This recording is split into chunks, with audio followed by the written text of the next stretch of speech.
Saya ini pengagum hadis atau riwayat lah, kalau kamu nggak percaya itu hadis karena muttorib. Wa'mal li akhiratika ka'annaka tamutu apa? Ghadan. Beramallah untuk akhiratmu seakan-akan kamu mati besok. Saya ini kan wis keceluk kiai gede, di 200.000 menurut saya itu banyak sekali. Wong urip nganti sesuk di 200.000 ini mewah menurut saya itu. Sampean kan enggak, wis ora kiai, goblok, bayangno urip nganti 10 tahun ke depan. Duit 2 juta ya kurang, 10 juta ya kurang. Padahal konsep kita ini kata Rasulullah atau kata ulama lah yang jelas itu. Ngamallah untuk akhiratmu seakan-akan mati besok. Maka hidup saya itu tenang sekali. Cara ada masalah, misalnya saya suatu saat sampean bully. Paling pikiranku dibully masyarakat, sesuk wis mati, sesuk wis bar. Sesuk kok ijek urip, bayangno sesuk meneh, sehingga aku nganggep punya masalah hanya sehari. Kamu kan nggak bayangkan hidup itu panjang. Sehingga yang merasa miskin terus, sehingga kadang merasa istrinya kok ini terus padahal masih panjang. Jadi kalau kamu pakai konsep ulama tadi, wa'mal li akhiratika ka'annaka tamutu ghadan, beramalah untuk akhiratmu seakan-akan kamu itu mati besok. Sehingga yang saya asik ya kalau sholat itu saya asik, ngajar asik, karena ini untuk bekal mati. Kalau uang betul, tanyakan istri saya punya uang 200.000 itu anggap banyak sekali. Wong urip nganti sesuk ada duit 200.000 itu mewah betul itu. Terus kemudian ada orang galau, uang 10 juta kurang 20. Kegalauan ini adalah dia salah persepsi, nganggap urip itu panjang. Ini wayul hihimul amal, orang yang dibuai oleh angen-angen. Nah ini melebu alhaqumut takatsur hatta zurtumul maqabir. Ngapunten dumateng para kiai, para gus, para hadirin, hadirat peserta kuliah umum, wabil khusus dumateng narasumber. Sebagaimana kuliah umum ini tidak ada tema, juga tidak ada moderator.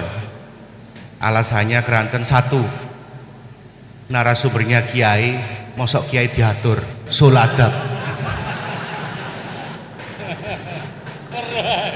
Niki alasan yang nomor 2 sebenarnya. Yang nomor 1 niku sanjange niki 153 dosen inkafa niki sami ajrit atas moderator. Keranten narasumber nggo jolokan sanjange.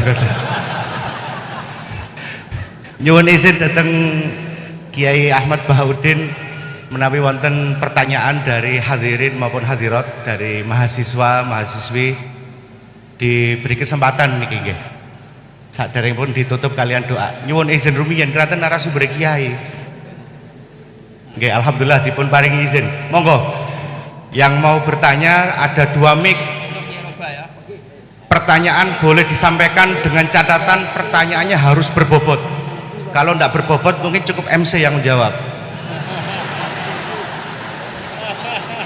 Lah masa Gus Bahak jauh-jauh dari Lasem ke sini, beliau ini kan terkenal di YouTube, di medsos sebagai kiai muda yang alim. Pertanyaannya harus berbobot, jangan memalukan inkafa. Harus benar-benar fakih, bukan mutafakih.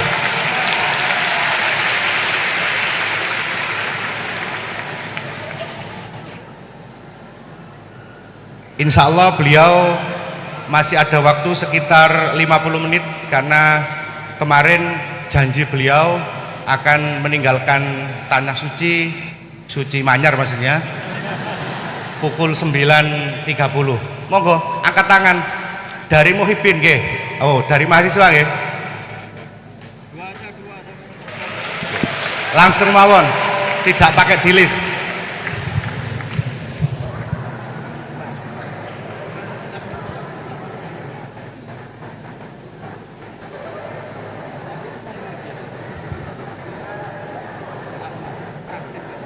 Berdiri saja, berdiri. Ya.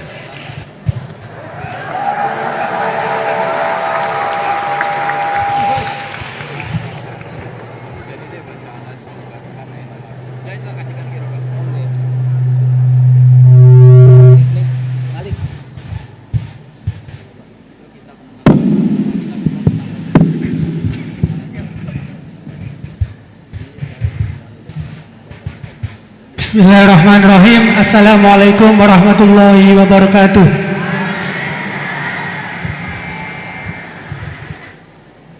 langsung saja, ngapunten Gus. Di sini ada beberapa pertanyaan yang agak masih grundel di hati gitu. Soalnya belum dapat jawaban. Yang pertama mengenai dari tadi penjelasan dari Gusti Allah menciptakan hamba di dunia ini, ada yang taat dan ada yang suka bermaksiat gitu. Mengenai takdir Allah Subhanahu wa taala, Allah menciptakan hamba-hambanya dengan variasi yang berbeda. Kemudian manusia diciptakan dengan dibekali dengan akal untuk membedakan dari setan dan juga malaikat. Kemudian pertanyaan saya, dulu mana Gus antara takdir yang ditentukan oleh Allah atau pilihan akal kita gitu. Begitu intinya. Soalnya kan bukan kalau orang bermaksiat kemudian dulu mana Allah menentukan dia bermaksiat atau akalnya yang memilih untuk bermaksiat. Itu pertanyaan yang pertama. Untuk pertanyaan yang kedua, ngapunten. Untuk pertanyaan yang kedua, intinya kan tadi istihad daripada ulama itu menentukan hukum yang berbeda-beda. Terus kemudian kita sebagai yang hanya tabik saja mengikut, itu bolehkah?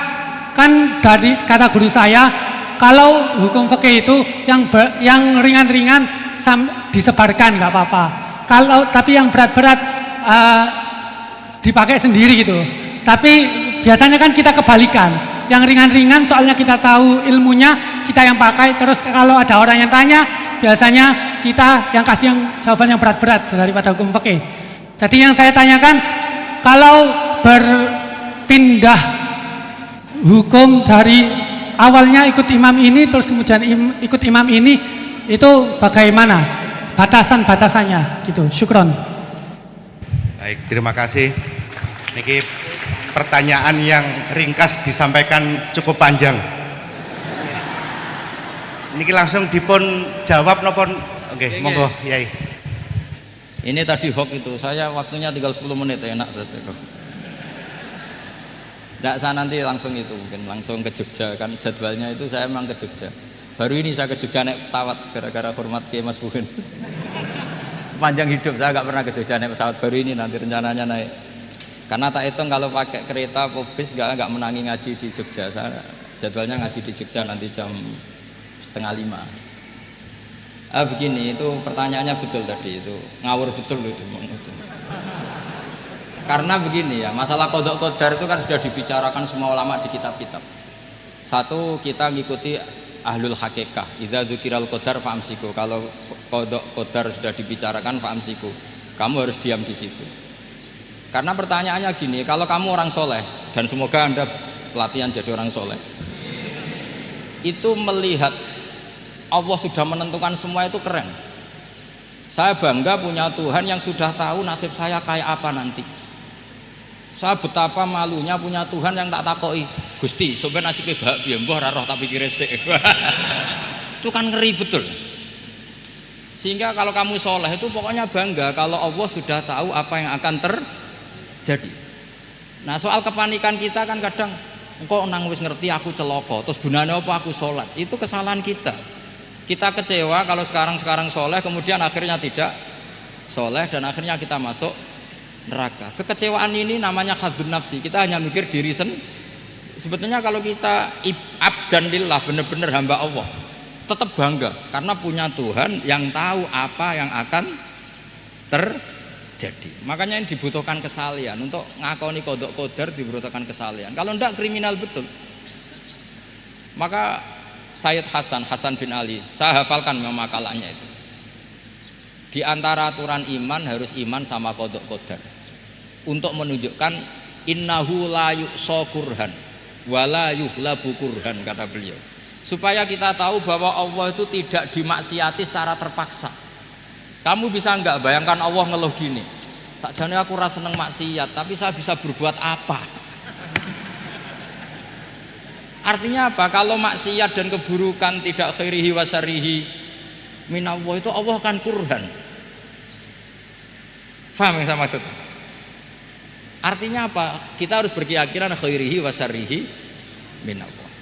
Tapi kita butuh syariat. Lalu setiap orang nakal berkelit kersane Allah juga masalah. Maka diteruskan makalah beliau, waman hammala dzambahu rabbahu faqad fajar. Dan siapa yang menimpakan dosanya atas nama Tuhannya, maka faqad fajar, dia lacut betul. Wong sing zina kuwe Allah kan gak melok zina, sing maling kuwe Allah ora melok maling. Sing beto bak-bak kuwe Allah ora tau beto. Terus kowe muni kabeh krana Allah, itu kriminal betul. Jadi makanya orang soleh itu harus hafalannya banyak supaya niru-niru orang soleh itu. Ini kan enggak ingin soleh tapi pakai akalnya sendiri. Itu bahaya dalam agama, karena agama itu harus ada riwayat. Makanya beliau menyebut 2 kali, siapa yang tidak meyakini khairihi wa syarrihi minallah, maka dia faqad kafar. Karena seakan-akan di dunia ini waqa'a fi mulkihi ma la yuriduhu. Kalau kamu bilang syar tidak minallah, berarti waqa'a fi mulkihi ma la yuriduhu, di kerajaannya terjadi sesuatu di luar kehendaknya. Tapi waman hammala dzambahu rabbahu faqad fajar, orang yang menimpakan dosanya ditimpakan karena Allah, maka faqad fajar, dia lacut betul. Wong apa ndak ikut maling, ndak ikut zina, ndak ikut korupsi kok. Oh, ini kehendakmu ya. Nah, kalau kamu bisa paham itu ya sudah, jadi orang soleh saja. Kalau ndak ya pilih wa amsiku tadi apa? Sudah, tidak usah dibahas. Jadi saya mohon semua yang dengar ngaji saya ini, yang enggak tobat supaya tobat, yang sudah tobat ditambahi ilmu, karena biasanya tobat itu ya karena enggak ngerti apa-apa, semua mikir. Itu makalnya Sayyid Hasan bin Ali, cucunya Rasulullah SAW, dan itu diamini oleh semua ulama. Saya pernah ditanya seorang rektor, enggak terima dosen, enggak terima mahasiswa, rektor tanya, Gus, yang benar itu Jabariyah apa Qadariyah? Jawaban saya lucu, sementing soleh dulu, kalau setelah soleh kamu enggak apa-apa Jabariyah atau Qadariyah. Karena setelah kita soleh, perasaan kita gini, qaddaronillah ala sholat, saya bisa berbuat apa di depan kehendak Allah. Sehingga perasaannya orang soleh ketika mengatakan al-abdu majbur adalah mengatakan la haula wala quwata illa billah. Asal soleh loh ya, asal soleh. Tapi kalau orang itu tidak soleh, dijawab apa saja ya brengkel loh ya. Umpamanya natine ra tau tenang ma Allah. Qadariyah juga sama, ini penting. Misalnya ada orang soleh Qadariyah, mesti cara berpikir, oh pangeranku adil ya, sing sholat diganjar swarga, sing zina diganjar neraka, sing ora nyolong diganjar swarga, sing nyolong diganjar neraka, kan adil. Mosok sing nyolong dilebokno swarga, sing sholat dilebokno neraka, kan jadi lucu. Artinya ketika dia Qadariyah juga ingin membaca hikmahnya Allah bikin aturan. Asal soleh, sama lagi asal soleh. Jadi orang itu setelah soleh itu bisa improvisasi sendiri. Makanya ini pentingnya ayat innalladzina amanu wa amilus sholihat yahdihim rabbuhum biimanihim. Orang setelah iman nanti akan ditunjukkan oleh imannya untuk mengelola was-wasnya setan. Misalnya saya itu termasuk kiai yang terkenal, kalau diundang susah. Karena saya fanatik fikih, saya punya ibu, saya punya pondok, itu artinya punya kewajiban. Yang bisa mengalahkan kewajiban adalah kewajiban sing akbar, yang lebih besar. Nah ini mau diundang mahasiswa ini kan jelas tidak akbar. Nanti maksudnya tarkul wajib li ajli sunnah, wah kriminal saya. Meleburi bapak meninggalkan wajib demi sunnah. Ya jelas ya, jadi kita harus terlatih dengan bahasanya orang-orang soleh. Kalau tidak masalah besar, masalah qada qadar zaman sahabat itu sudah terjadi perdebatan. Terus ada yang cerita, ada riwayat idza dzukira ashabi fa amsiku wa idza dzukiral qadar fa amsiku. Kedua masalah ijtihad fiqhiyah, yaitu enggak apa-apa, memang dari awal furu'iyah kan, dari awal furu'iyah. Kalau nuruti ijtihad gini, kalau ada mahasiswa tanya sebaiknya dijawab apa enggak? Mungkin sebagian narasumber sebaiknya dijawab biar marem. Terus sebagian narasumber sebaiknya enggak usah dijawab. Wong mahasiswa ben pinter kok apa-apa takok, enggak mandiri. Itu namanya istihad. Jadi kalau furu'iyah itu mungkin sekali. Ya ini saya masih punya waktu 2 menit, masih satu pertanyaan itu hoax tadi yang 50 menit enak.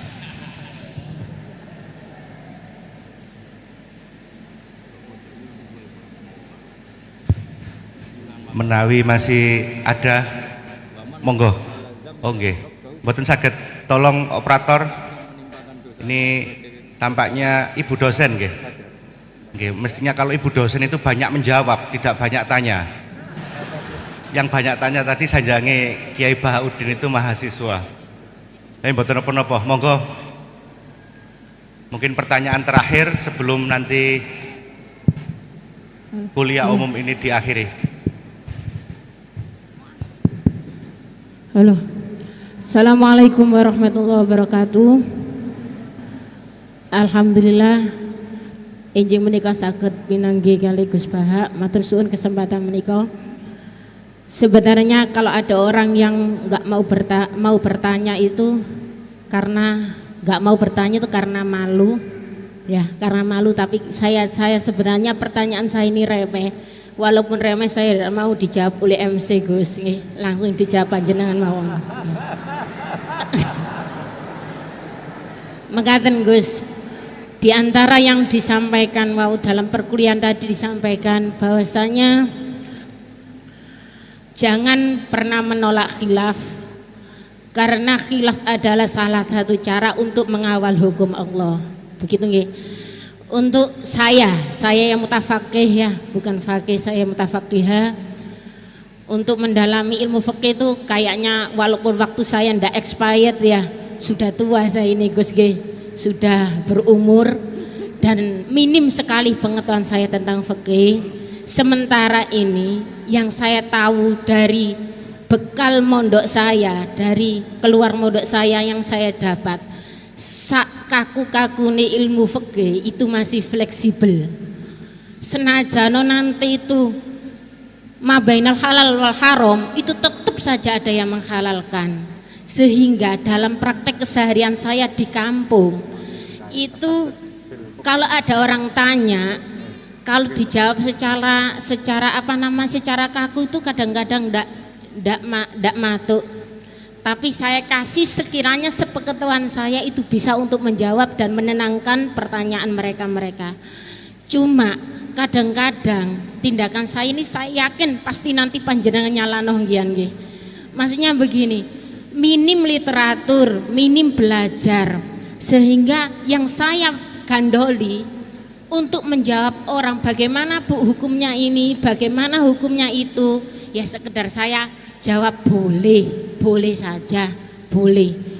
Sekiranya pertanyaan itu tidak dalam koridor sing syarat pasti itu, misalkan bagaimana hukum meninggalkan sholat, tidak.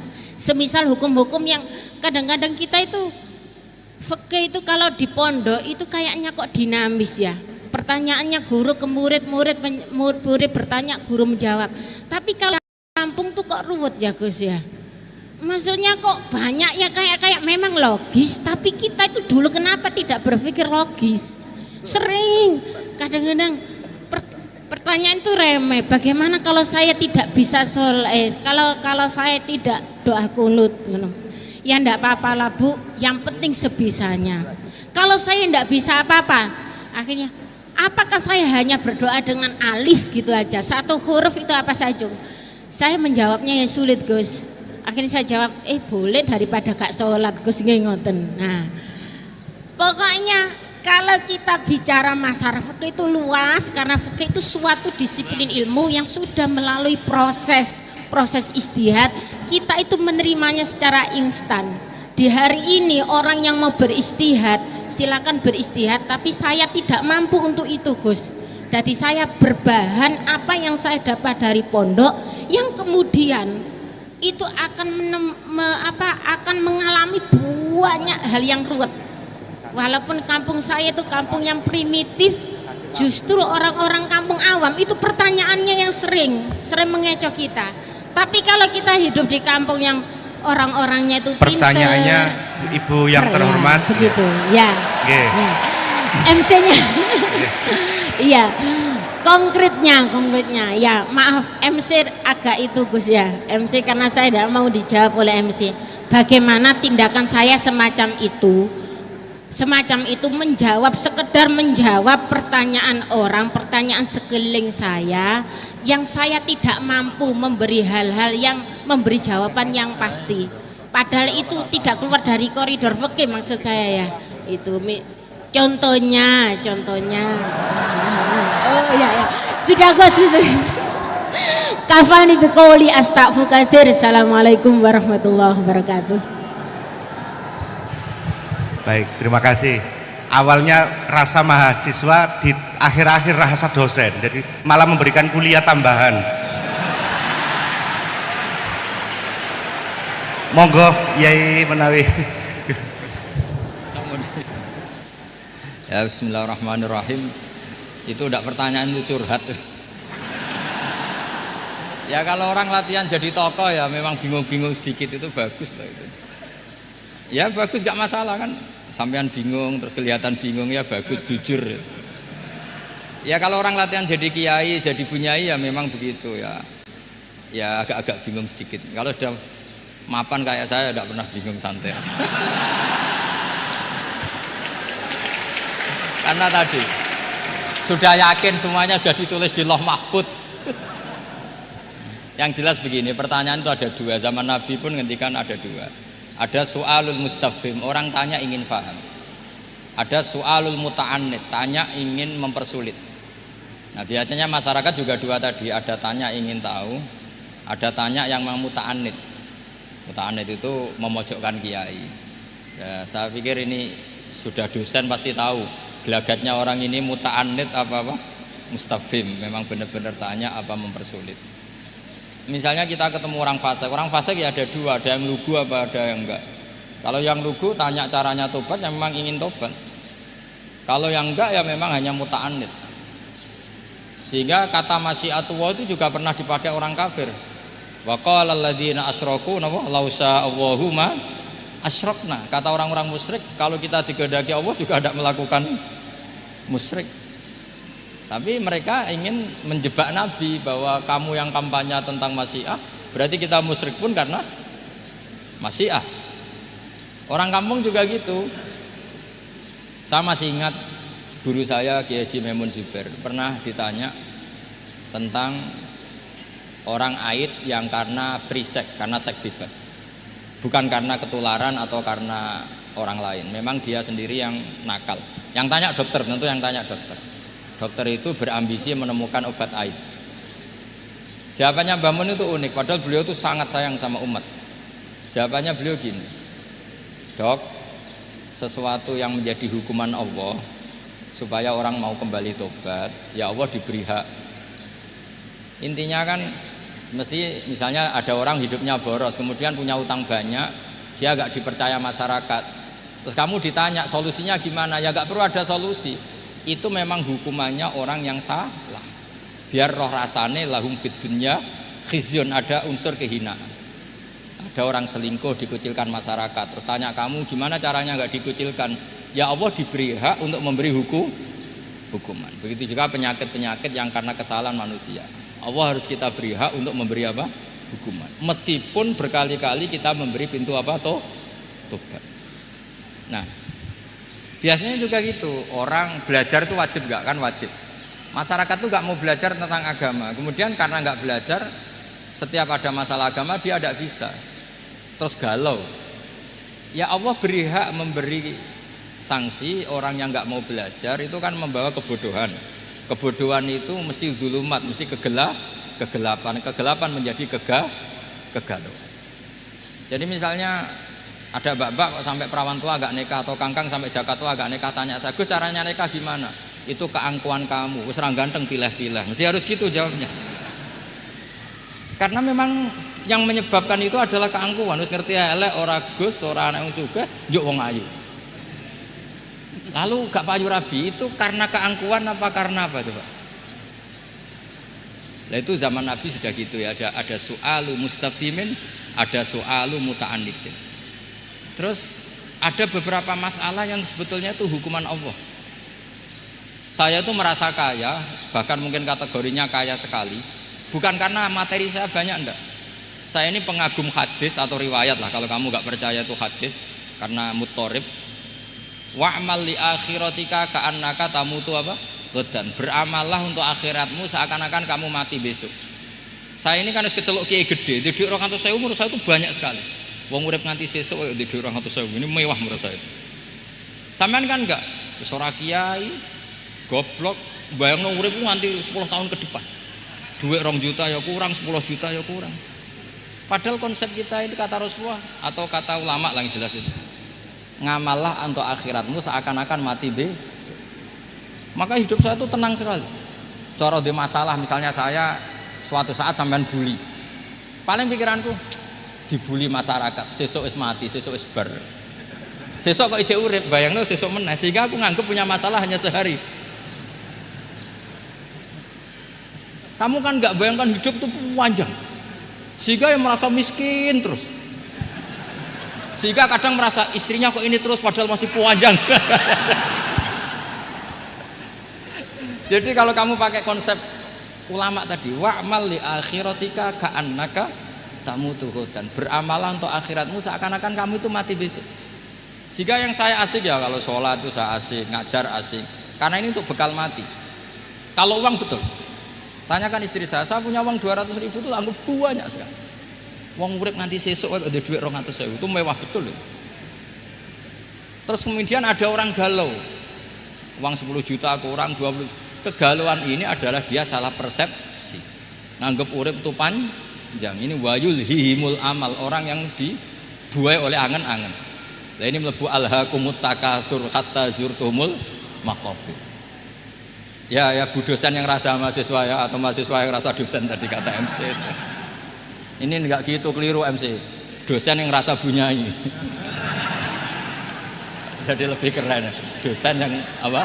Rasa bunyai. Ya saya kira demikian. Assalamualaikum warahmatullahi wabarakatuh.